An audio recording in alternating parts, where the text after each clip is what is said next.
This is the Henry's Child Podcast. Am I crazy? Or am I just raving? Hello, fellow humans, and welcome to episode 80 of the Am I Crazy or Am I Just Raving podcast. Today's podcast is with Jason Alan Cripe. Jason is one of the co-founders of the Guitars Under the Stars music festival that is held in Lebanon. And you may recall that Henry's Child has actually played there twice.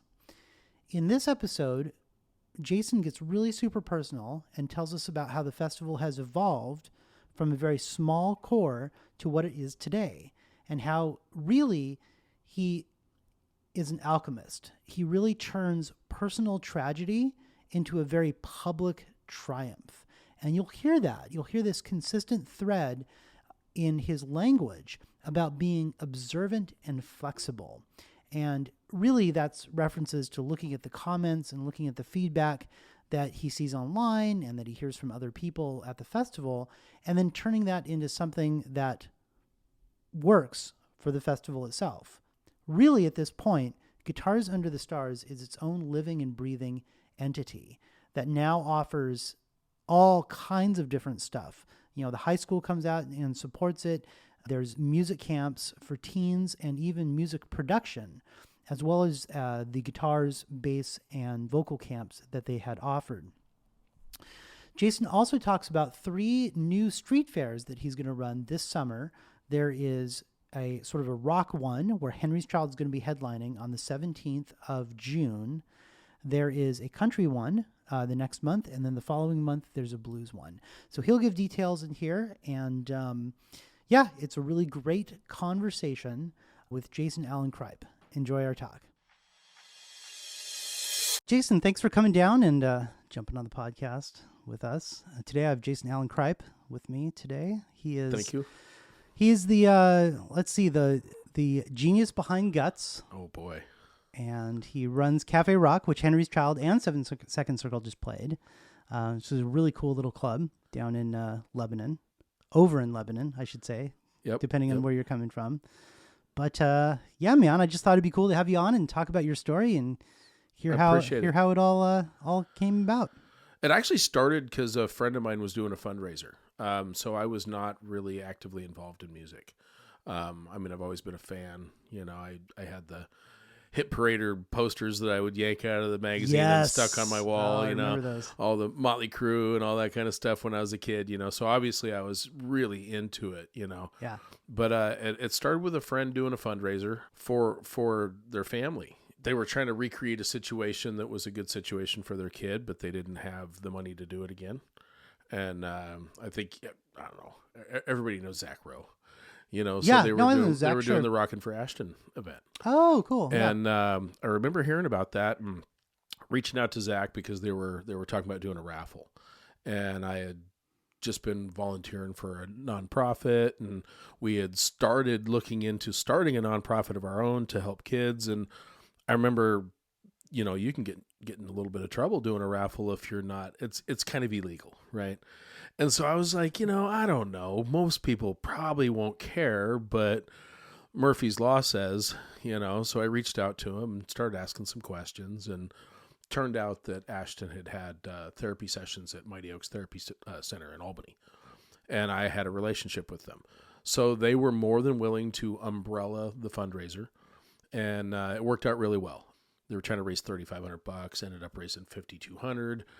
So they got that's cool. So very effective, yeah. Yeah. So not only did they hit their goal, and they were able to go take that trip and recreate the situation for their kid that they were trying to, which was beneficial.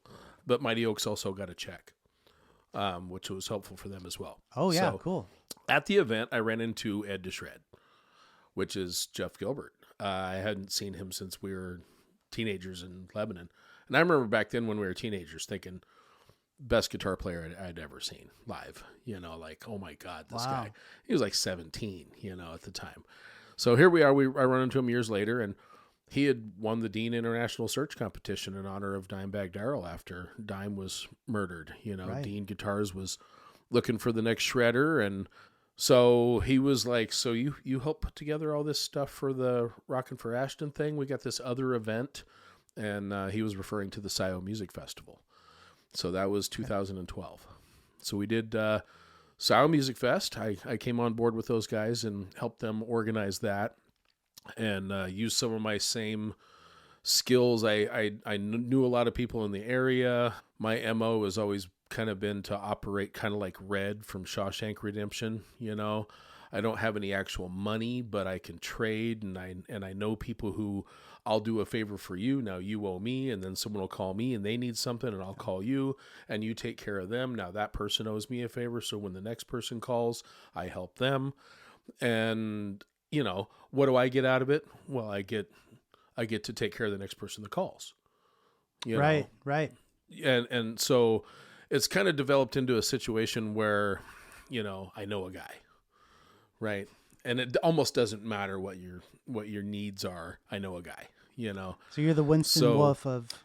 Kind of. Yeah. Kind of. Okay. So we did the Scio Festival. I used my ability to bring together relationships and help those guys get a little structure. And then Jeff used his graphic art skills and web design skills to make it look, fantastic. And we had about 1,500 people show up that first time, which is a great turnout. It's pretty small. Oh yeah, small. Wow.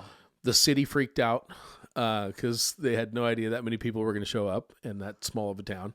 I mean, maybe 150 people live in the town, like 10 times the population show up. Wow, yeah. No, I'm not sure if that's the actual population, but it's a very small town, right? I'm probably exaggerating. People are tweeting right now how incorrect you are. How incorrect I am, yes.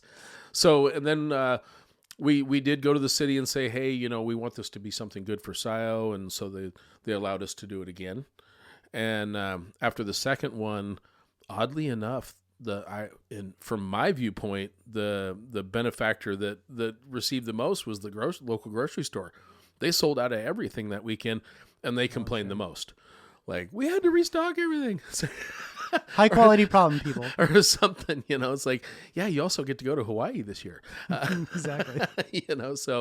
So we got some feedback from the city that, hey, as great as this was and there weren't no issues, we're not going to support continuing something of this size because our town's just too small, was the feedback that they gave. So we started looking at what else could we do, So that's where we ended up looking around the state to find a venue to continue doing an event of that type, right? Jeff's heart was in the guitar world, being Ed DeShred, instrumental guitar guy known in the Steve Vai kind of fold, and so that's what we were trying to emulate. And oddly enough, a comment came in on YouTube because we were trying to think, okay, well, what's the next step? We maybe do a CD, or got to do something to show the Dean people that, you're not just a one-off going to win this competition and then we're not going to do anything, right? So a comment comes in on the YouTube channel. What's Steve Vai really like? Asking Ed. Oh, because Ed had met Steve Vai or something? Well, the assumption was, well, you're a guitar hero. He's a guitar hero. Don't you guys just know each other? I never. So we're like, of course, as soon as the question comes in, we're like, how the hell do we know what he's like?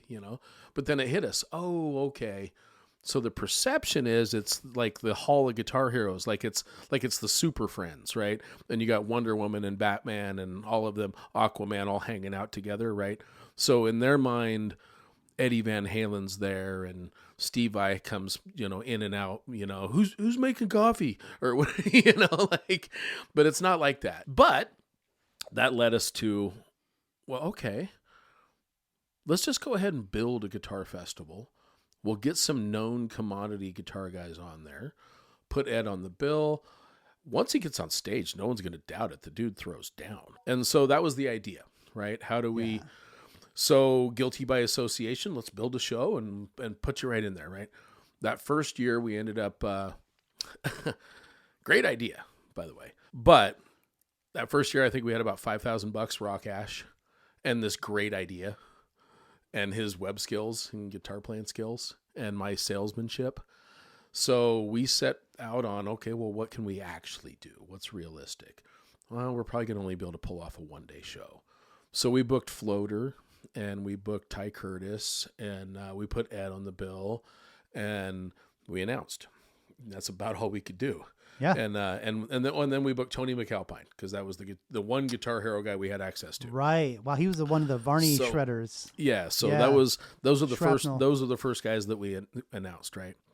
And build a website, made it look fantastic. You know, this is going to be Guitars Under the Stars, this fantastic show. And phone rings. So he ends up setting up my cell phone to a 800 number on the website. So it just rings my number. And it's Larry Mitchell, 2-time Grammy winner. Hey, I'd love to play your show. Looks like you got this cool guitar thing going on. I'm open that date. So I called Jeff, and he's like, I know who that is.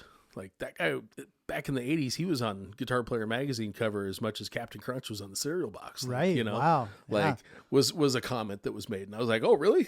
I wasn't as familiar. So, you know, we reached back out and get him on the bill. And what he was asking for was an amount that we had. We're like, okay, we could actually do that, you know? So we get him on, and next thing you know, well, hey, my buddy Travis Larson, who represents Electro Voice, and Ernie Ball, he's coming through the area as well. Oh, well, you know, so we talked to Travis, and what he was asking was reasonable. And so Jeff starts joking around, well, I wonder who's going to call next, you know? A few days later, hey, this is Gary Hoey. And I thought it was Jeff messing with me, you know? And I'm like, dude, I don't have time for this. I don't remember what I was in the middle of. No, this is Gary Hoey. He starts telling me all his accolades. And I'm like, I know who Gary Hoey is. I've been listening to that dude since I was 19. He's like, no, I'm going to send you an email. So he sends me, oh, it is. Holy crap, this is Gary Hoey. Right? So he wants And you to play thought the that show. was Jeff messing with you? Yeah, after the first couple of calls that we got, right? Sure.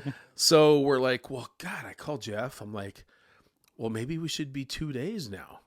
We'll headline Floater the one night. We'll headline Gary the next. You know? Yeah. So we reached back out to the park, and hey, we want to. Oh yeah, we can do that. You know, listen, we'll just give you the whole weekend. You know, okay, cool.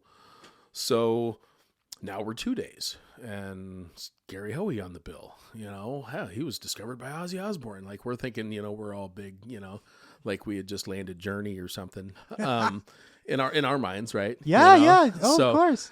So we start promoting and filling in the bill with all the best Northwest stuff we can get our hands on. And next thing you know, Gary calls back, and he's like, you know, I did all the lead parts for Lita Ford's Comeback album and helped her write some of that stuff. She's coming from Rockin' the Rivers in Montana, where she's headlining one of their stages there. She's available for Sunday if you guys are interested. And so next thing you know, we're a 3-day festival headlined by Lita Ford on her comeback tour with a book and a movie out about the Runaways and all that stuff. And, you know, so so we tied right into all that and got some attention off of that. And we had a good crowd turnout that year. You know, the event ended up being about $163K, and we started out with $5,000, you know. Wow. So we ended up borrowing from an investor to help us bridge the gap at the end of the show. And the rest of it we raised, you know, and sponsors. And we only did about $19K in ticket sales. So just me and Jeff, we were prolific that year on a theoretical event that had never happened, raised over $100K in sponsors, you know. That originally was in Scio. Yeah. So, and the original guys that were out there in Scio with us, just to be clear, that partnership dissolved, you know, and it was just me and Jeff moved on. You know? I see. Okay. Yeah. So this was not associated with the guys that we did that original event with. Those guys are great. We're still friends with all those guys. Cool. That property is still fantastic. We still go out there and hang out with John, the owner, and stuff. He's a cool guy. But it became its own thing. Guitars Under the Stars just kind of became its own thing. The next year we brought it back, and we had POD. And POD, man, in the 90s, God, they had a ton of hits. I mean, Boom, I think, is a staple. Everybody knows that song. It was, wasn't it the WWE theme song at one point or something, I think? I think so, yeah. It was in that movie with Kevin James, I know. But anyway, they had a ton of hits, right? 5-time Grammy winner Robert Cray, Los Lonely Boys. That second year was a good show, too. So what are we up to? Is this 2013 then? No, this is, so 2014 was the first Guts. 2014 was the first. First Guts. So we did 2012 and 2013 with Scio. Okay. And then 2014 and 15 were the first 2 years of Guts.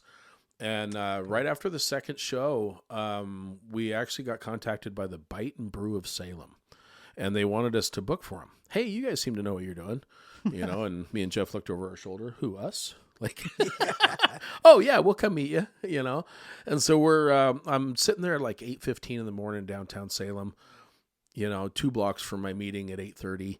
And a gal hits me doing about 55 in a Jeep Wrangler. She didn't even touch her brakes. She was texting her boss to let him know she would be late again, in her words. All I could think of is, set your alarm just a little earlier, honey. Right, so anyway, she plows into me. My car went, I was in a stick shift, so I'm in neutral. My car went 200 feet before it came to a stop.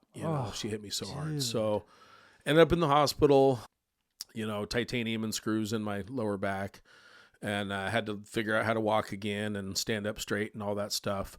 So that was, 2016. Get back on my feet, mostly about 70% recovered, and got the bug up my butt again. Okay, we're going to bring the show back, because we missed that year. I mean, I almost got murdered, basically, So now I'm up in Vancouver and getting ready to bring the show back for 2017. I shit you not. I'm sitting at a red light and a guy hits me doing about 45, texting and driving. This time he's in a lowrider, so his car goes underneath me, which drive my head up and then really far back, So my neck blew out and 6 screws and some titanium in the top of my spine. So no show 2017. Is it hard for you to fly? It's hard for me to do anything. It's hard for me to stand up in the mornings. Yikes. Wow. No joke. That was 2017. Was the second accident. Was the second accident. So here we are 2023 now. And today was a difficult morning. Yesterday was a difficult morning. So that's hard. No, it's every day. It's about 3 hours worth every day and there's some days where I'm better and some days I'm worse. Some days by midday I'm walking okay. And I had an episode last December where, it's years later. And I had an episode last December where my left leg just quit working for almost a month. I was on crutches, then a cane, and then back to walking again. Yikes. So it's an ongoing recovery, I'm air quoting. Yeah.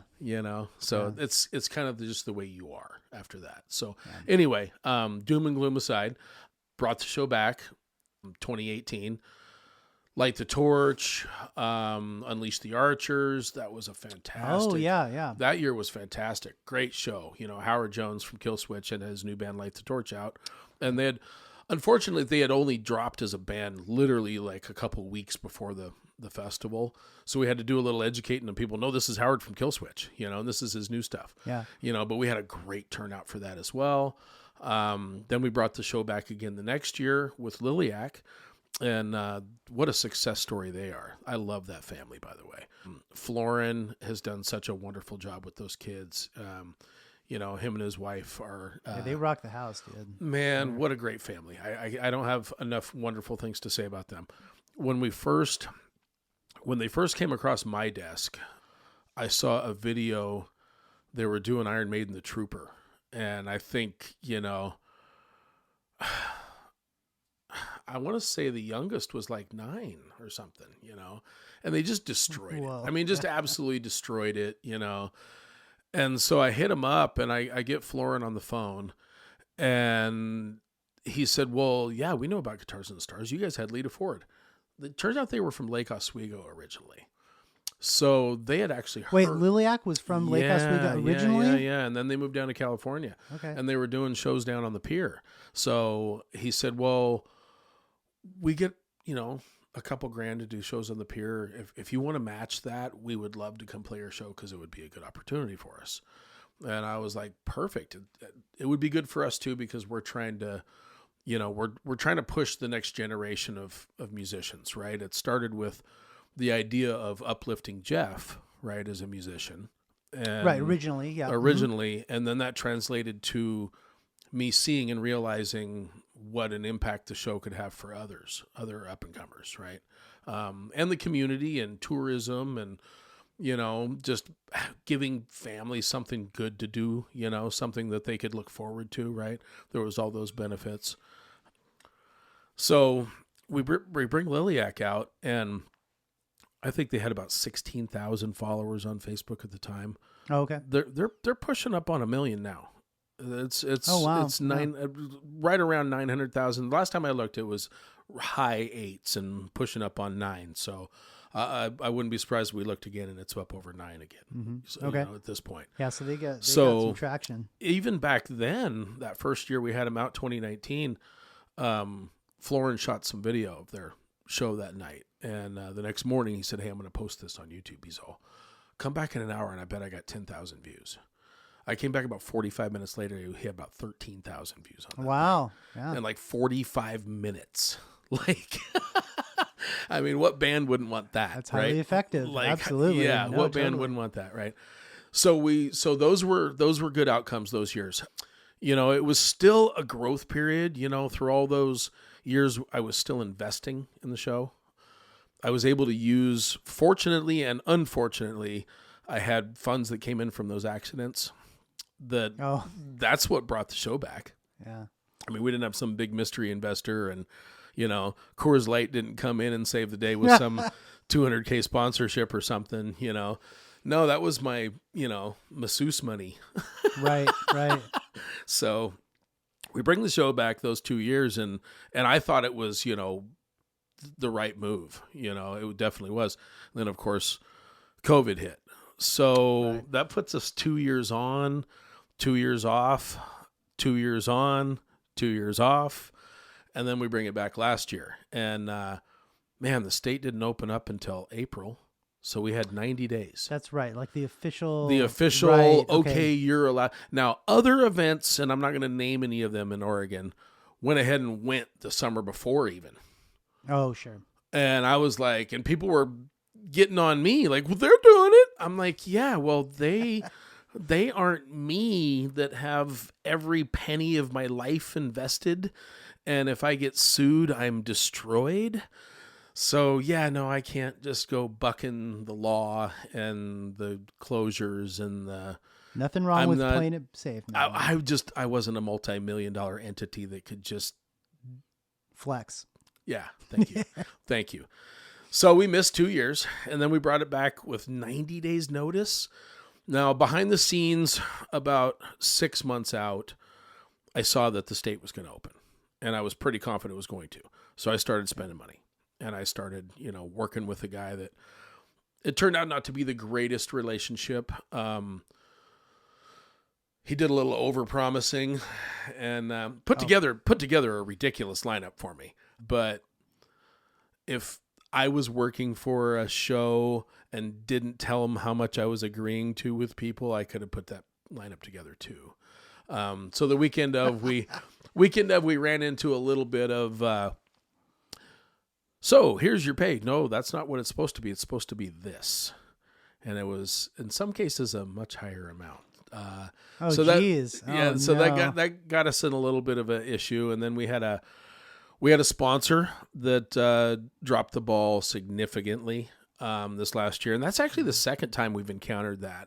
Back in 2018, our title presenting sponsor literally dropped the ball 100%, paid nothing.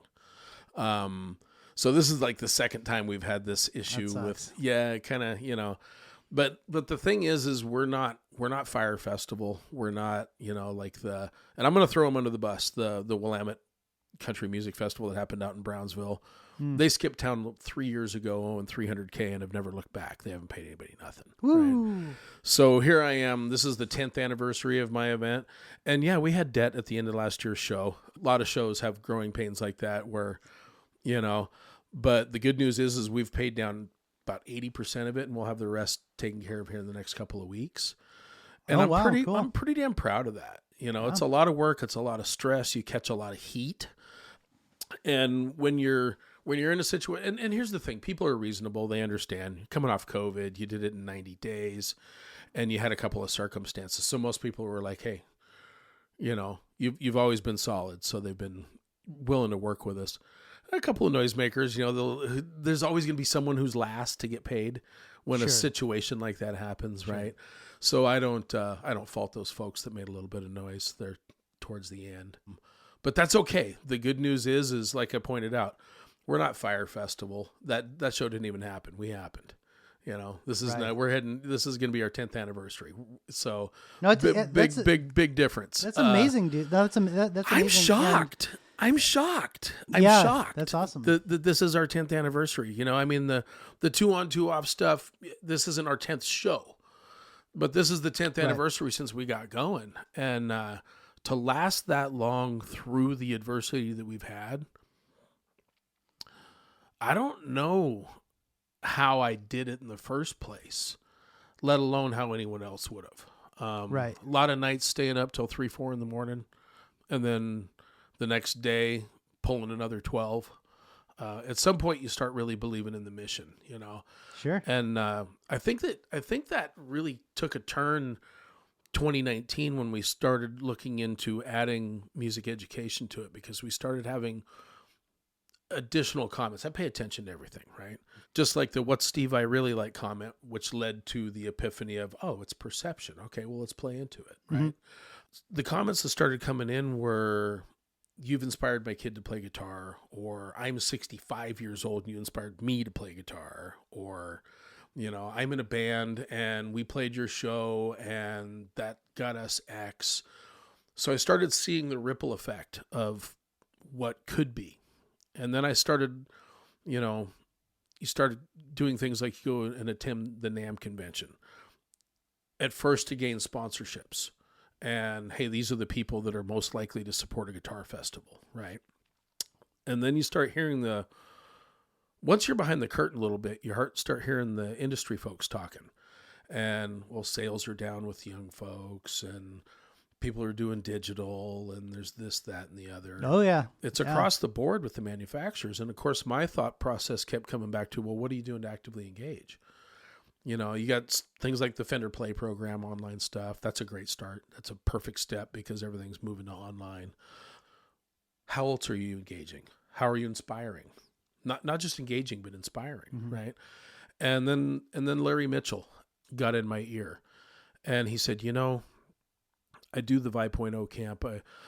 Some of these guys do rock and roll fantasy camp. You got the same guys here every year. If you combined a music experience event with your festival, it would be like nothing in the country, And so I got to give Larry credit. And I tell you, if that's a cool idea. Well, and if we get this to a point where it's developed to where it's solvent, Larry's probably gonna be getting himself a check every year. Well, it's really interesting. I mean, I just want to make an observation real quick as we're talking with Jason here. You notice that he's never once said, "I'm getting this money," or "It's about me," or "It's about," like, Jason's always putting somebody else first, whether it's an artist, whether it's a sponsor, whether it's a location or an event or a city, a whole entire city. I mean, and the cool thing about this is just your evolution from like seeing what is available and what is possible, and then taking those two things and fusing them together as an opportunity, and then being able to take that, and it's just growing. And like you said, it's kind of like this podcast, like it just grows itself. The more people are like, "Oh, I want to be on here. I want to do this kind of thing." Or somebody gets in and cause we played Guitars Into the Stars, it was a great experience, wonderful experience. Mm-hmm. Really cool to get all the families out and do this thing and just get out there and be, especially around the time of COVID too. Like, it was amazing that occurred. So yeah, I appreciated that about you, Ben. That's awesome. I appreciate hearing that. It's something that I hope people observe about me. If you are observant and you're flexible, then you absolutely can evolve. Right. Right. Those are the keys, right?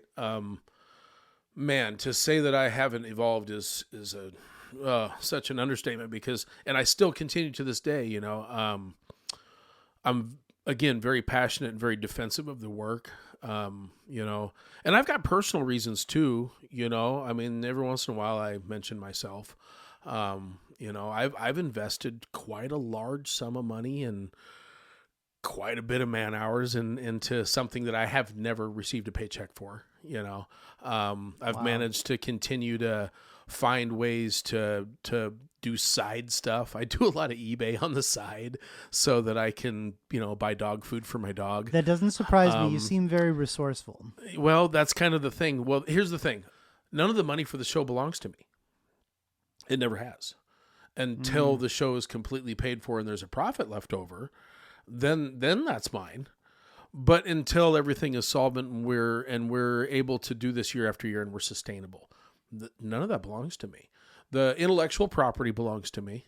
The reward of, doing for others. And so like, again, we had the high school out and fundraised last year. They raised $2,500 in 2 days. Great outcome that raised the total to $9,200 that we've raised for the high school through programs we've done for them. Not bad, right? So I get that reward. Okay. That's awesome. And then that reward leads to the willingness for people to do things for me, back to the, I know a guy analogy, so as long as I'm continuing to provide situations that are beneficial for people, right? Now I've blown it. Oh boy, there's still people out there that are mad at me right now. My band didn't do that well. My booth didn't make me money. I didn't get rich off your festival this weekend, so I'm mad at you. And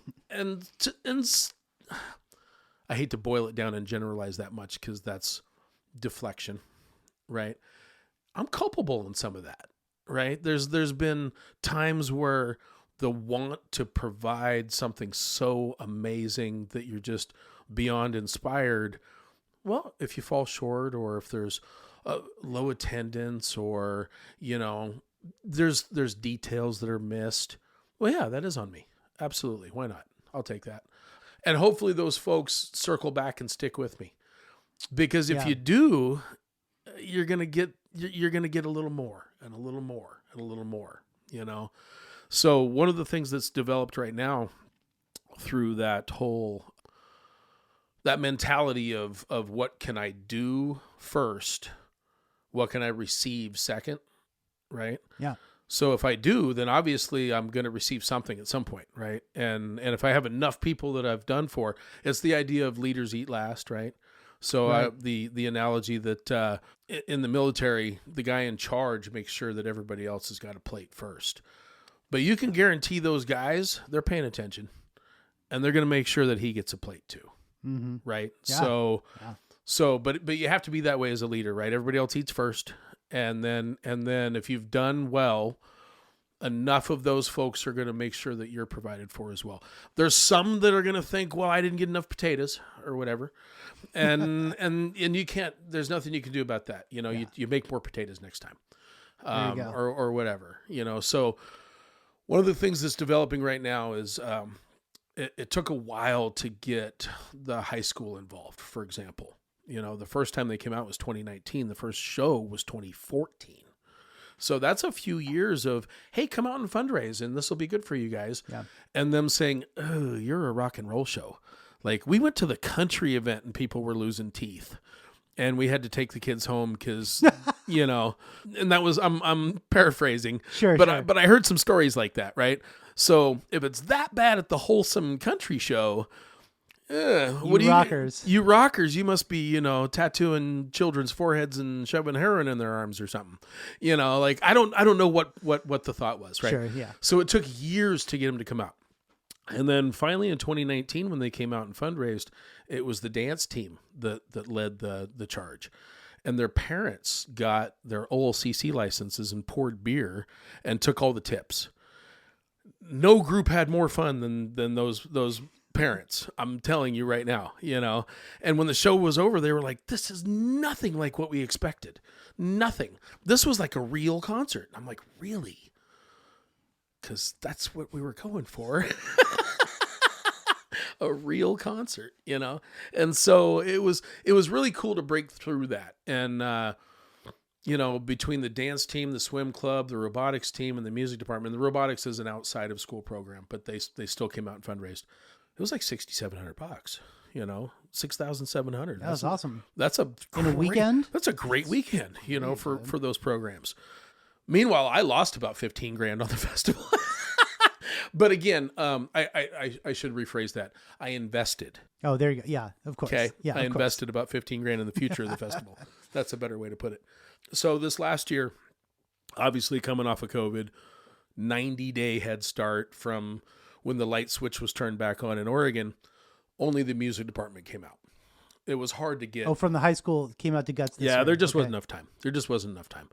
But they still, again, $2,500, you know, what a great outcome. That's not bad. So that opened the door for the conversation of, so you guys are doing music production as part of your camp. It's not just guitar, bass, and drum clinics and vocals. Yeah. So our camp is different. It's everything from how to brand your band. I call it adding the R, right? How to turn your band into your brand, right? So we talk about that stuff. For the up and coming artists that take part, you know, we want to talk about things like, you know, your standard guitar, bass, and drum and vocal clinics where those artists are talking about everything from gear selection to influence to inspiration, right? So, but then we also want to add stage sound, lighting. Most of the jobs in the industry are the guys behind the scenes, not the famous guy on the microphone. Right. Yeah, very much so. That is what got the music department at Lebanon High interested. Aaron was like, you know, I got a ton of kids that are interested in music, but they don't play instruments. And I fall into that category. I have picked up a guitar, I don't know how many times. Foreign object, like it just doesn't work in my hands, right? Like this doesn't work in my hands. Yeah. My brain doesn't work in that way, right? I love it. I'll air guitar the hell out of it, right? I'll enter an air guitar competition. Give me a real one. Buh. I have no idea. And I think a lot of people feel that way. They love music. It's a timestamp for things that occur in your life. It's a way to release tension. It's a way to feel joy. You know, there's so many things that music brings to people who aren't musicians themselves. Thank God for the musicians out there. So to be able to bring a music production curriculum, I thought, well, God, that would be something next level, wouldn't it? So we started talking, and we have put in grant funding requests that are going to potentially make that happen now. We got so we got South Albany High School involved, Lebanon High School, Crossroads Community, through Crossroads, Jackson Street Youth Services, and Thuggy Bear Cares. And this is going to allow us to provide a Sunday program at Cafe Rock that's going to teach stage sound, lighting. We want to teach YouTube content creation, graphic arts, all of the stuff that behind the scenes you have to do for music production, I'm calling it, you know, air quoting. Because, you know, there's everything from promotion to content creation to the actual show itself, you know, and there's so many things that you have to know how to do. So it'll be a 12-week curriculum on a Sunday afternoon, 2.5-hour program. And here's the beautiful part. This is going to provide kids something positive and fun that they can really own on an off-school day. Give them something to keep them engaged, right? It also is going to provide them food.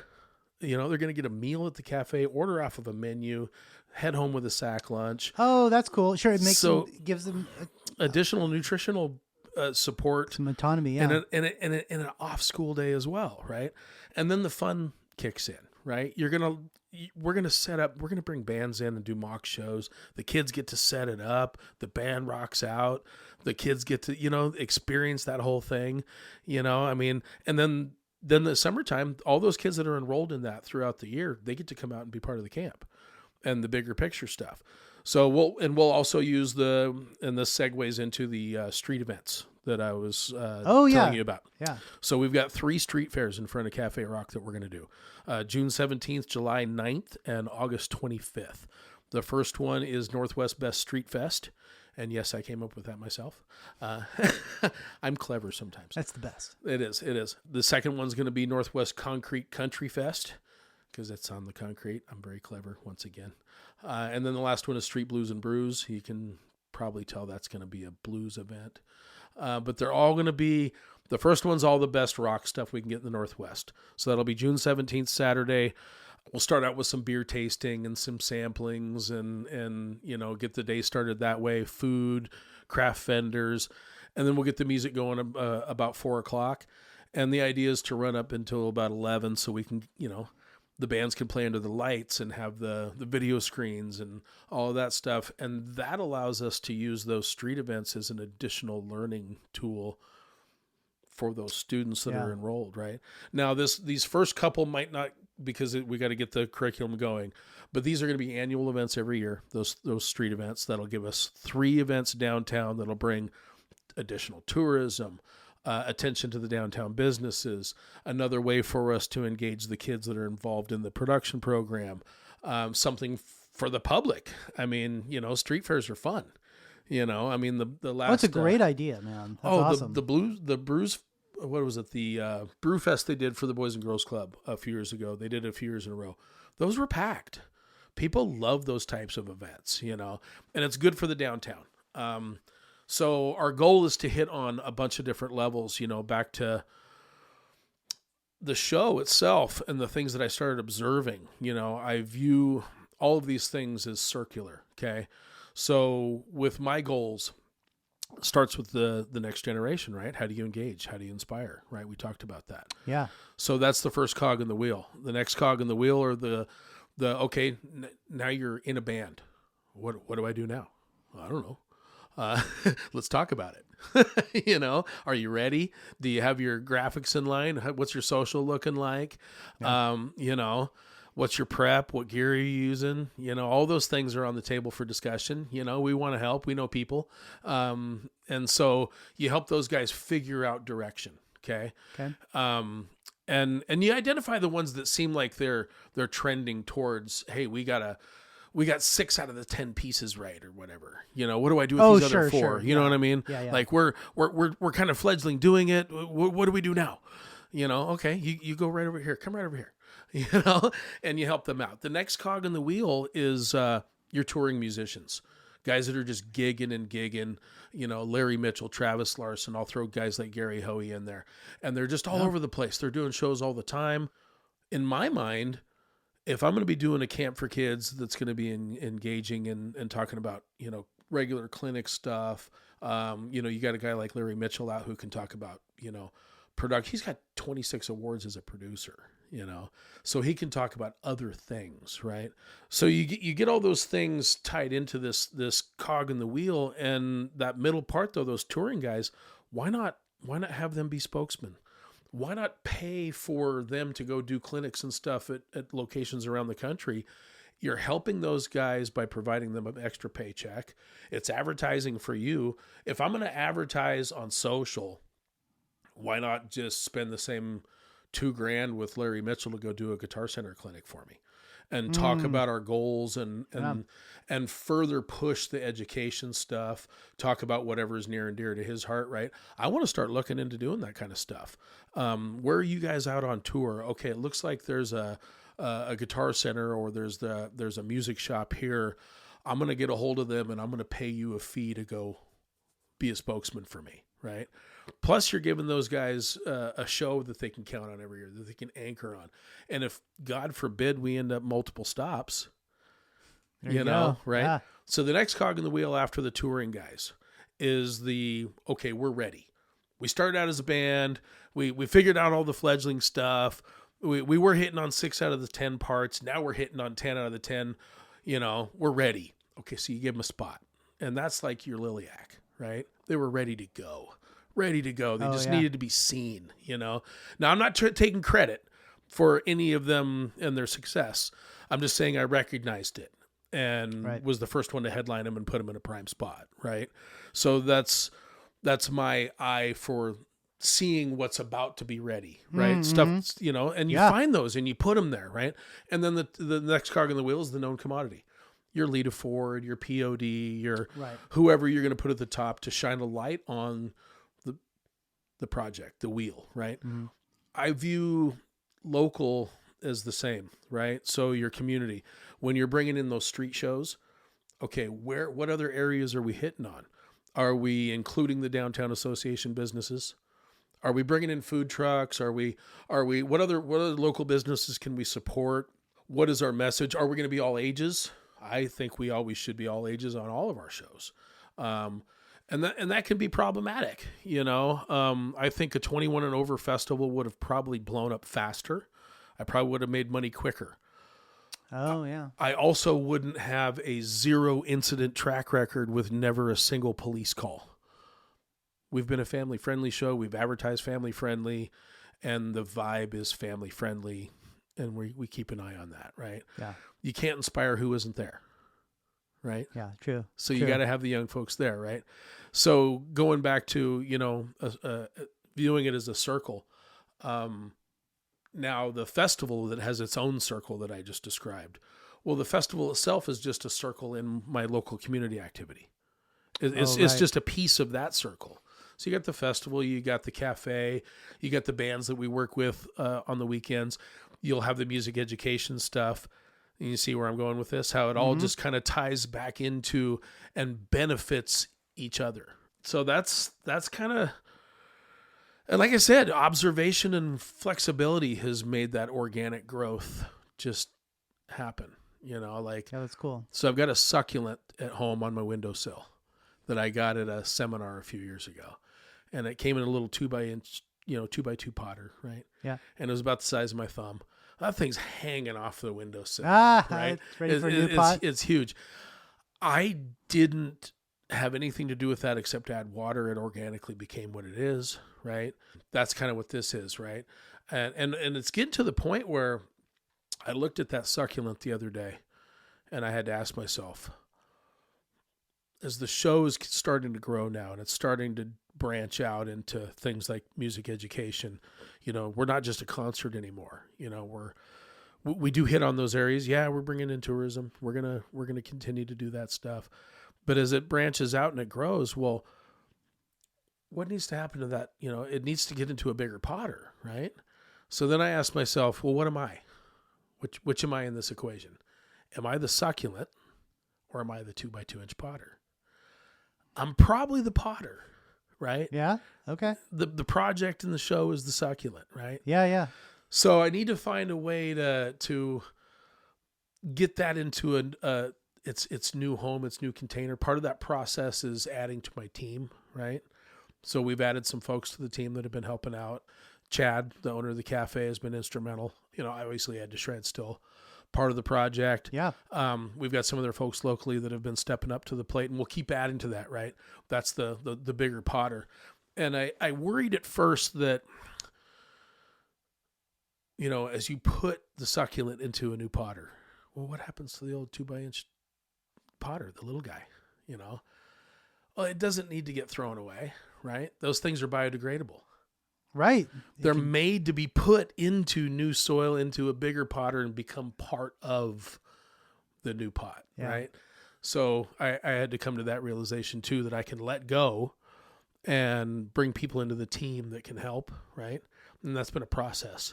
And I don't have to throw away any part of myself. It just morphs and becomes part of the new form of what you are, right? Mm-hmm. So again, observation and being willing to be flexible allows for that organic growth. Yeah, beautifully put, man. Beautifully put. Every once in a while I get on a roll. I had my caffeine this morning. So how did you come about working with Cafe Rock? Was that kind of like, were you part of the original people that sort of opened it, or again, organic? They reached out to me. Apparently the owner had been watching my activity for a couple of years. And then when they acquired Cafe Rock, they reached out to want to be a sponsor, and it was just a good fit. So I've been doing booking for them. And it's interesting, in years past, I've had people ask, well, how come you don't do other shows throughout the year? Because the big one took 365 days to put together with a team of two. People don't understand how difficult booking can be. Oh, even if you have a commodity that people want. Yes. So here's what happens. And I made a meme to illustrate it. I made a meme that shows some cowboys on the range, and they are coming over the hill on their horses, and they are chasing a herd of cats, and they are trying to lasso up these cats. Right now imagine your lasso is made out of yarn. Okay, that's kind of like booking. Yes, that's booking. Yes, we've let the public know what booking truly is. So it can be difficult. You got a lot of moving parts. Everything that comes across my desk, especially for the festival, I have to look at how does it affect the other moving parts. Okay, do I already have something in this? Whether it's a sponsor, do I already have some in this category? Are they expecting exclusivity? If not, how do I break it to them that they didn't pay for it? And I'm now going to take this other guy's money and plop them right next to them. Because even without that upfront agreement that they're exclusive, they'll still be mad at me. I catch all of the love and all of the hate for every decision that is made. Okay. So there's a couple things I have to consider. One, does it raise my insurance? If the answer is no, okay, proceed. 2, does it affect my mission with kids? No? Okay, proceed. 3, do I already have something going in that category? And is that something going? Are they an immovable object because there's something or someone who has gone over the top to support me? And there's no way you're nudging them off the hill because I'm loyal, So there's all these things that I have to consider when something comes across my desk, right? So forward motion, as you're dragging this bag of everything, Yeah. right? That's the way to look at it, right? So you got this bag of everything you got to drag forward to the next thing you're considering. Okay, that's the nature of the difficulty of it. So it's a tough one, and you're never going to please everybody. I currently have people mad at me. It is what it is. You do your best. You circle back. You try to do better. You be observant. You be flexible. Sure. Well, you're also doing it with integrity too, and that is, it's easy to tell that you're a very authentic person, and you mean well. There's only what you can do, and there it is. Question though, real quick, and we don't have to really go down this road unless I'm just personally interested. So you do some booking for Cafe Rock, yes, right? And do you do their posters as well? I do, and that's one of the things that. You noticed the posters, did you? Well, yeah, I've got a thing for, I don't know, let's just call it Web 3.0. Okay. Right? Okay. Like that's kind of I just moved us on to podcasting 2.0. I'll show you what that means here in a minute. Sure. But I was very curious about what you use to generate the posters. I am a cheater, pumpkin eater. So you're not a prompt engineer? No, I am. So here's the thing. I have 30 hats that I wear. Right. So here's what I try to do. I'm not a graphic artist. Okay. And I don't claim to be. So I cheat a little bit, and I've used some of the AI programs to help generate some initial images. There's still a ton of editing to do after that. Oh, sure, of course. I think my strength and the reason that the posters are well received is layout, balance, color palette. Those are the types of things when we go to teach the kids how to do promotional stuff. That's the area where I'm going to be teaching is, again, layout, color palette, balance, making sure things flow, choosing so let's say that I come up with an image that I like or a theme. I'll start there, a theme that I like. Mm-hmm. Yeah. Within that theme, I still have to choose an image that has areas of it that are usable for a poster. Right. You have to have light areas, dark areas where text can be placed without taking away from the overall image that you're using, right? You don't want to be laying over stuff. You don't want it to be busy. There's all these things to consider, right? So you come up with your theme, then you come up with your base art. And from that base art, you choose stuff that has the elements that I just described, light areas, dark areas, areas that can be used for balance. And then you insert your assets. And then when you put your assets in, again, it comes back to color palette and balance and sizing and all of that stuff comes into play, right? Yeah, As you do it, and you do it enough times, you'll naturally see where the eye draws and that sort of stuff. And that's my strength. Now, there's a local graphic artist that throws up in her mouth a little bit every time I talk about the AI stuff. Sure. But she does actually understand, and she's going to be coming in and helping teach the kids the analog version, I'm going to call it, right? Because you got your analog and your digital in the music world, right? And there's your guys that are, I'm still old school analog, and I'm always going to be that way when I record, and you know what I mean? So there's your graphic artists out there that are freaking out right now because this AI stuff exists. If I was them, I would be using it as a tool. So what do you actually use? Oh, it's Midjourney. Oh, okay. I'm again huge fan of Midjourney. Yep.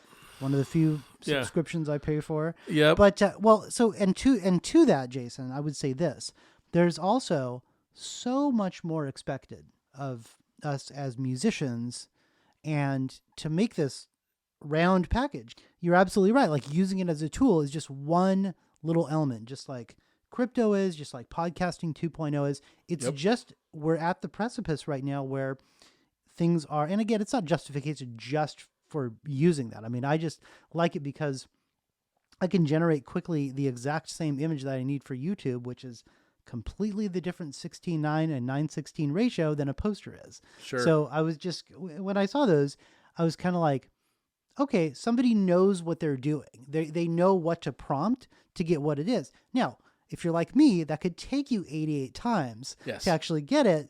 Because it's just, it's kind of like when a band you really like puts out a music video, and the music video is just like them playing in a parking lot. You're like, Right. it was so much better in my head, Right. like, Right. And so, yeah, to get to that is definitely, whatever means. One of the things that I had to learn, and this was, I always hear my grandpa in the back of my head, because there's so many moving parts to the festival. I remember having lunch with the director of the Jamboree on Sweet Home, and they're big, 15,000 people a day. Yeah, that's a whatever, country one, isn't it? Yeah, it's That's the country one, right? gigantic, huh? So they're, we've had 4,000 people is the most we've had on the weekend at our show, right? Yeah. So they're, 3 point something, 4 times our Yeah, size, right? But the job is the same.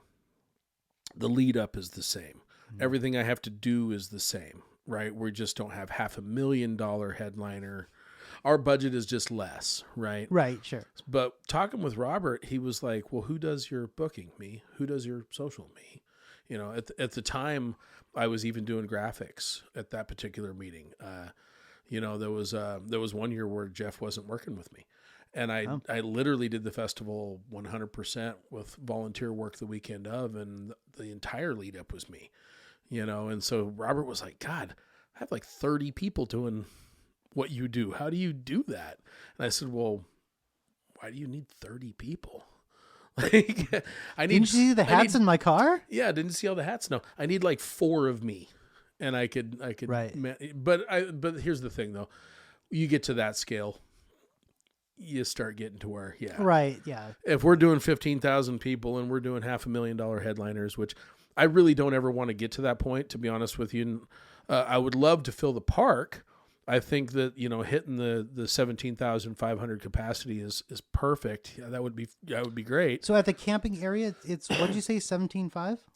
Yeah, so the capacity for that venue and the permit is, they do 15,000 people there at Strawberry Festival.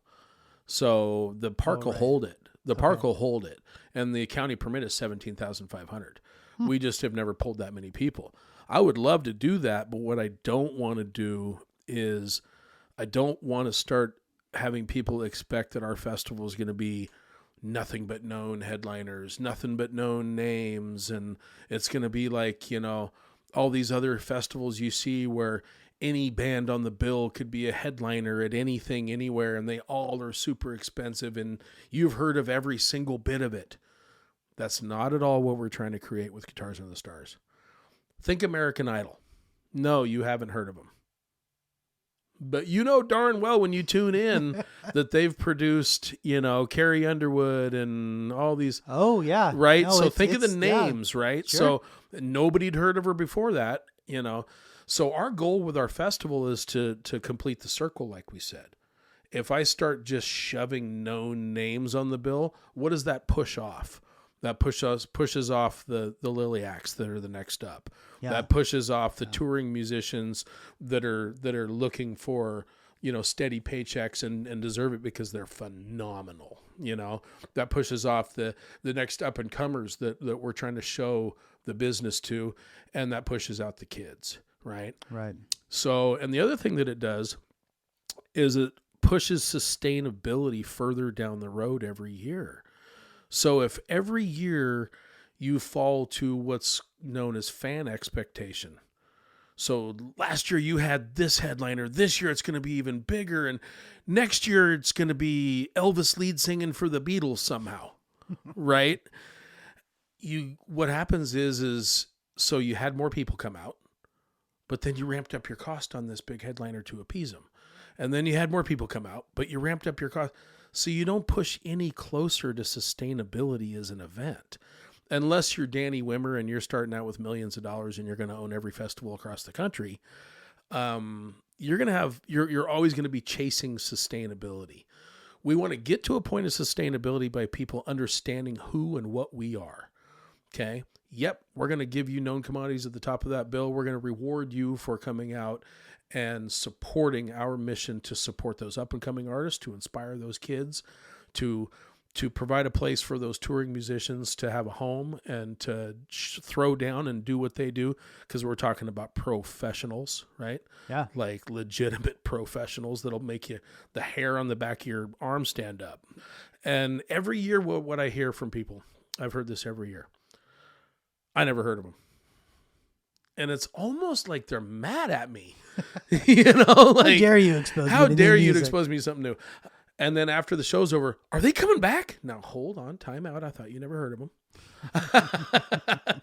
So you liked them. Okay. And the ones that we brought out last year, you liked. So I finally started seeing comments from fans who've come to the show year after year. And that's one of the things that has been, it's a feature, not a bug now. Okay. Right. Yeah. Where people have finally started to recognize and say in the comments of, one of the things that I love about this show is every year I come out and I get exposed to something that I would have never known about that is totally amazing, right? And I'll give you an example. I got an email from a 66-year-old lady, and it started out, I'd never heard of Canadian power metal. She was talking about Unleash the Archers, Brittany Slayes in that outfit, right? And I remember as I got into that far into the email, I thought, when I booked him, I'd never heard of Canadian power metal either, ma'am. I'd heard of power metal, not Canadian. It's a special blend of power metal. So she was going on about what an amazing voice that woman had, and I would have never thought that I would have liked that type of music. I watch all their videos now. I follow her podcast. So so we're talking about exposing someone to something real that they felt. And they walked away with that going, I didn't know that even existed in this world, and I absolutely love it. That's cool. So if you can have stuff like that, where you can have a 66-year-old woman all of a sudden be a Canadian power metal fan after a weekend at my show, then I think almost anything should be possible, right? So I guess to wrap it up, are you doing Guts this year? Yeah, so we are going to be to 26th to the 29th for the camp. And the last 2 days of that is the festival itself. Oh, okay. So the first 2 days, the way that our camp works, the first 2 days are all our clinics and behind the scenes stuff where they're hanging out with artists. And then on Friday and Saturday is the show itself. So this year's going to be pretty amazing. And I'm going to go ahead and just let the cat out of the bag. Do it. So we got Greg Howe and Stu Ham. They're going to headline on Friday night. And Stu Ham, for those of you who don't know, known as the best bass player on the planet. Incredible bass player. He's toured with Steve Vai and Joe Satriani. He is now part of the Greg Howe band and will be touring with Greg Howe. And if you don't know Greg Howe, man. So Greg Howe, he's toured with Michael Jackson and Enrique Iglesias. He was originally known as all-instrumental shred metal guitarist. Right. It's interesting that all these pop guys always hire the metal guys, right? But Greg, there's a reason Stu's touring with him. So you heard me mention Steve Vai and Joe Satriani. Greg is right on that level. So that's going to be a fantastic show. Nice. We also have Jeremiah Johnson on a National Blues Tour that's going to be playing that night earlier in the evening. Ty Curtis, Larry Mitchell's on that night. And we'll be ending the night with the All-Star Jam that's going to feature all of our instructors. And we're talking George Lynch from Dawkins, the Appice brothers. Both of them are playing on Saturday night. So George Lynch and Lynch Mob are going to be out. The Appice brothers are coming out doing their set, where a good portion of it is, Dio tribute stuff. They were tied deeply with all of his work. That's right. And then Carmine was with Rod Stewart, so they do some of that stuff as well. And it's kind of a ensemble, as far as the songs that are put out through that set. And then earlier in the day, we've got some really solid local stuff. Nixon Rodeo, Robert Anthony Robinson. There's a slew of stuff we're going to be announcing for that Saturday. We're going to do a Thursday night free show, and we're going to feature some of the best Northwest stuff that we have so that they have an opportunity to play under the lights. Oh yeah, that'll be fun. Well, a lot of the Northwest bands that have played traditionally have been during the day. Yeah. And yeah, you get to say I played on the same stage with or on the same bill with, but the crowd isn't as big and the lights aren't on and it's just not the same, man. So Thursday night, some of those artists that have come out and supported us in the past that have been day bands, they're going to get that opportunity to throw down like the big boys do. And it's going to be fun for them. It's going to be fun for us too, So there'll be 3 nights of music, 27th, 28th, 29th that are available and open to the public. And then again, there's going to be the street shows that we talked about. So June 17th, that's a Saturday event. And that's going to be the Northwest Best Street Fest. And that's going to be headlined by Henry's Child. Henry's Child's going to play that. Yep, And 7 Second Circle. Yep, 7 Second Circle. Some other fantastic bands on that bill as well. Sad Reason is going to be playing that, yeah, okay. the Mad Season tribute. Mm-hmm. Those guys make the hair on the back of my neck stand up and my arms, man. They're What pretty amazing. a great show they put on, right? Also have now this one's really interesting to me, a band called Boundless Joy out of Salem, okay?